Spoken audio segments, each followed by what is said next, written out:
जवाहरलाल नेहरू के मंत्रिमंडल में लाल बहादुर शास्त्री जब गृह मंत्री थे तब उन्हें पंडित जवाहरलाल नेहरू की बहन विजय लक्ष्मी पंडित, जो कि उस समय महाराष्ट्र की राज्यपाल थी, के लिखे एक पत्र की प्रतिलिपि मिली। उस पत्र को पढ़कर शास्त्री जी स्तब्ध रह गए। श्रीमती विजय लक्ष्मी पंडित ने नेहरू जी को लिखा था कि केंद्रीय मंत्री राजभवनों को डाक बंगलों की तरह इस्तेमाल करते हैं। उससे कुछ दिन पहले ही शास्त्री जी बम्बई गए थे और वहाँ वे राजभवन में ही ठहरे थे। इस पत्र को पढ़ने के बाद से शास्त्री जी और उनका पूरा स्टाफ रातों में भी कई बार हवाई अड्डे पर ही रुकने लगा, भले ही कितनी भी मुश्किलें क्यों न हो।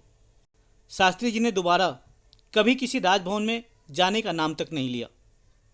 नेहरू जी शास्त्री जी पर भरोसा करते थे और शास्त्री जी नेहरू जी के लिए हमेशा श्रद्धा का भाव रखते थे। शास्त्री जी हमेशा ही नेहरू के परिवार के साथ बहुत ज़्यादा संभल कर व्यवहार करते थे, चाहे वे नेहरू की दोनों बहनें विजया लक्ष्मी पंडित या कृष्णा हाथी सिंह हो या उनकी बेटी इंदिरा गांधी। नेहरू जी की तरह ही शास्त्री जी का भी इलाहाबाद से गहरा ताल्लुक था, लेकिन शास्त्री जी को इस बात का बहुत गहरा एहसास था कि नेहरू जी के परिवार की तुलना में उनका सामाजिक दर्जा कुछ भी नहीं था।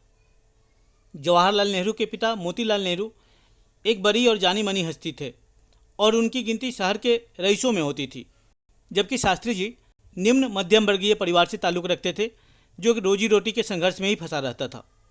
शास्त्री जी के निधन के बाद जब इंदिरा गांधी को शास्त्री जी का ही निवास स्थान दिए जाने की बात हुई और इंदिरा गांधी उस निवास स्थान को देखने गई तो देखकर उन्होंने कहा था, बिल्कुल किसी मिडिल क्लास घर की तरह।